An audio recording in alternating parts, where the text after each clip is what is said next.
All right, well, believe it or not, more than 15 million Americans are actually suffering from acid reflux disease, also known as gastroesophageal reflux disease, or better known as Gerd. Now, this is a case where the acid from the stomach flows up and into the esophagus, causes all kinds of discomfort and inflammation, and sometimes, if it's chronic, scarring. Now, Gerd is a digestive disorder. It's a motility disorder that's diagnosed when this burning happens very frequently or even on a continuous basis. Now, the reverse of flow of acid into the esophagus takes place when there's a problem with the lower esophageal sphincter. This is a valve between the esophagus and the stomach. Instead of food obviously being pushed down the esophagus and into the stomach and staying there, what happens is the food and the acid actually reverses back up and pushes back up. And if this is happening to you, stay tuned because there's a lot to learn here. Well, hey there, I'm Dr. Hagmeyer, and if you or a loved one is tired of dealing with acid reflux and Gerd, and you really want to learn about some of the root causes behind your symptoms, or you want to know how you can naturally treat the symptoms of acid reflux and that acid taste in your mouth and Gerd, be sure that you watch both videos in this series because I really want to help you understand the different reasons behind that burning in your stomach, behind all that belching and bloating and that acid taste in your mouth. Now, in this video series, I also want to share with you 7 natural tips and treatment strategies that can naturally bring relief without causing all the side effects that proton pump inhibitors or antihistamines, which are H2 blockers, cause. So just as a reminder, again, make sure that you watch part 1 and part 2 of this series. Now, if you're already taking medication, again, whether it's a proton pump inhibitor like omeprazole, which is Prilosec, or Nexium, or you're taking some sort of H2 blocker, antihistamines, these are things like Tagamet, Pepcid AC, and the new Zantac 360. That's okay because these things that I'm going to go through and I'm going to share with you are still very incredibly effective at calming down your digestive system so that you can decrease your dependency on these acid blocking medications and hopefully get you off them, right? Now, I'm often asked by people who have Gerd and acid reflux why histamine blockers or proton pump inhibitors, for that matter, aren't the answer for acid reflux. Why am I so against them? So there's a couple reasons, right? But here's the thing. Proton pump inhibitors, when we look at the list of the side effects that they come with, they cause headaches, they cause rashes, they cause dizziness, they cause nausea, they cause abdominal pain, they cause gas, they cause constipation. And if you take them long term, you take them long enough, right, they can cause chronic kidney disease, they can cause bone fractures, they can cause dementia, they can cause pneumonia, they can cause vitamin B12 deficiency, they can cause amino acid imbalances, and they can cause diarrhea. But the second reason, really the most important reason that I believe that these medications, why they're a problem, is that they don't address the root cause of your acid reflux and Gerd. And what happens is this snowballs into health problems that obviously are much worse. So even if you take medications to block acid production in the short term, it isn't a real solution. And over time, these medications worsen your nutritional status. They worsen your digestion. They worsen your motility disorder. Again, when your digestion is healthy, your stomach produces hydrochloric acid, or HCl, and that helps acidify the stomach. And this is very, very important because pepsin, which is an enzyme that breaks down protein to amino acids, only works in an acidic environment. So when HCl production is low or the pH of the stomach becomes more alkaline, your pepsin doesn't work, it doesn't get activated, and then you have problems digesting protein and breaking down and using amino acids. And this happens often enough, your stomach attempts to release even more acid, which is what we call acid rebounding, right? And this can also happen when you take antacids, even over-the-counter things like Tums, which again neutralize the acid in your stomach. That's not a good thing. Now, unfortunately, using these acid-inhibiting medications such as proton pump inhibitors or H2 blockers like Pepcid AC and Zantac and Tagamet, these medications can cause a state of hypochlorhydria or chronic low acid. And again, this perpetuates the cycle of indigestion and poor protein digestion without providing relief for the underlying cause of your symptoms. Even if medications that you take block the acid production, it only helps in the short term and really makes you feel better, but long term, it's not a solution. And over time, like I said, it can actually make your acid reflux and digestive problems much worse. So instead of masking your symptoms with H2 histamine blockers and proton pump inhibitors, it makes more sense to investigate what's really causing your Gerd and what's causing your acid reflux. All right. And so let me give you some common causes of Gerd and acid reflux that, to be quite honest with you, most GI doctors or your GP didn't even check for. Again, these are things, there's a list of them, but I want to go through them with you because these are things, unfortunately, that I see very often in my office every day.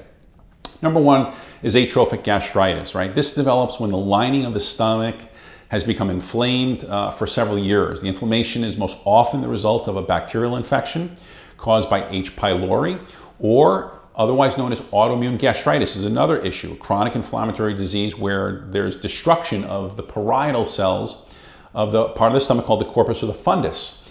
And the known consequences is, of course, a B12 deficiency and consequently something known as pernicious anemia.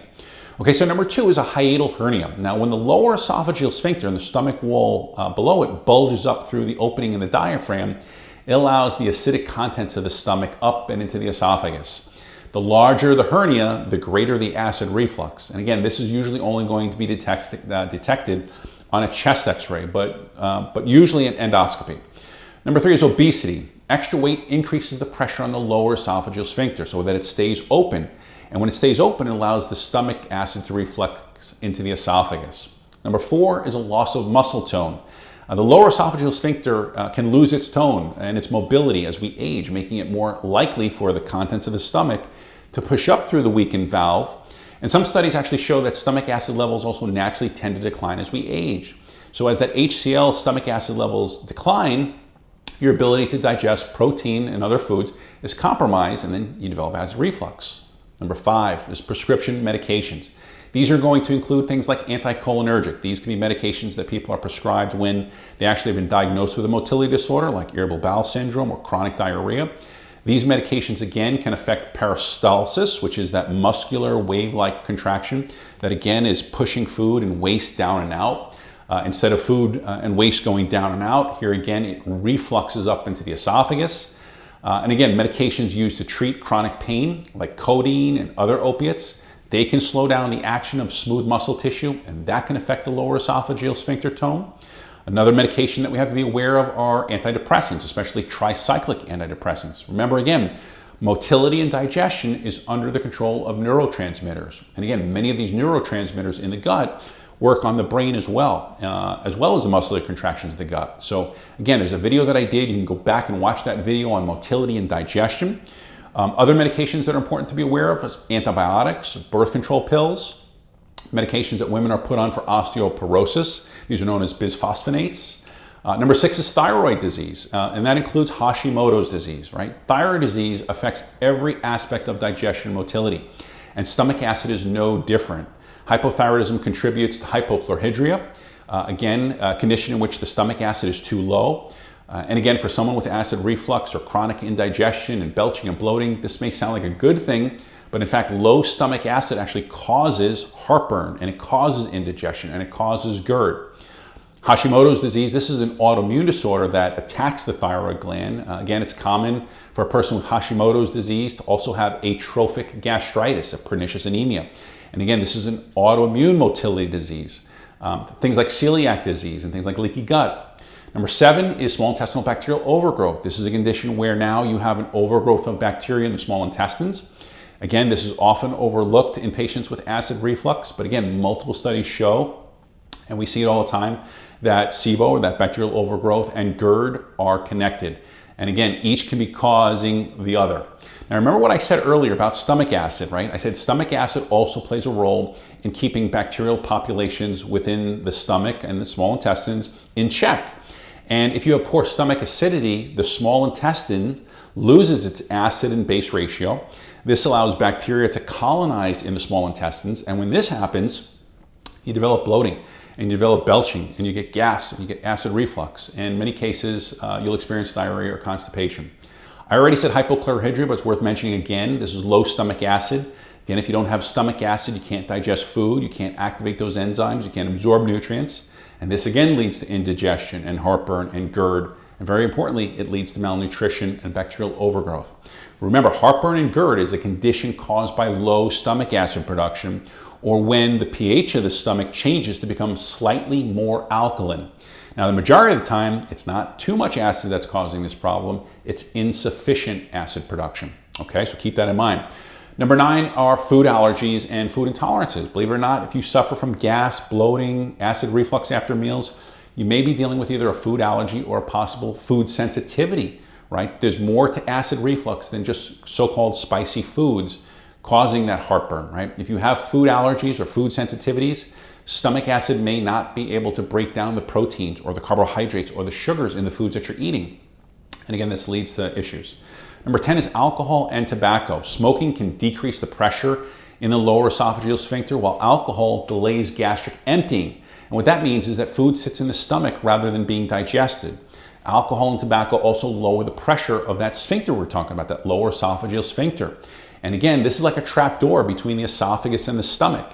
If it doesn't stay shut and it stays closed, food and acid can regurgitate back up into the esophagus.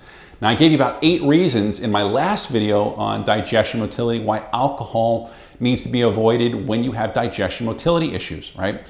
Lastly, I want to talk about stress, right? Don't be so quick to shrug off the effects of stress and how it impacts acid reflux and GERD, right? When you're stressed out, think about it like this. When you're stressed out, your body produces more of a stress hormone known as adrenaline, and it produces something called cortisol, right? Now, high levels of these hormones really shut down motility and they shut down digestion. Your body's now in this fight or flight state rather than in a rest and digest state, parasympathetics. Stress also thins out your gut barrier, promotes hyperpermeability in the gut, also known as a leaky gut. And people who have a leaky gut, again, are more prone to allergies, more prone to food sensitivities, more prone to inflammation, and more prone to motility disorders, right? And so when you have elevated cortisol, that inflammation and that leaky gut will predispose you to acid reflux and just about every other motility digestive symptom that you can think of. Stress hormones are a vital part of life, but when they become dysregulated, just about every organ in the body is going to be negatively affected, and especially when it comes to digestion. So what do you do if it turns out that you have one or more of these problems causing or exacerbating your symptoms of GERD and acid reflux? Well, you're going to have to tune into the next video, because in part 2, I'm going to go through 8 things that you can start doing to really start helping improve your symptoms. Now, if you have questions or comments, feel free to drop those in this comment section below. But if I was you, I would make sure that I check out part 2 of this video right now. Again, don't forget, there's a free download that I have on acid reflux as well, so make sure you take advantage of that.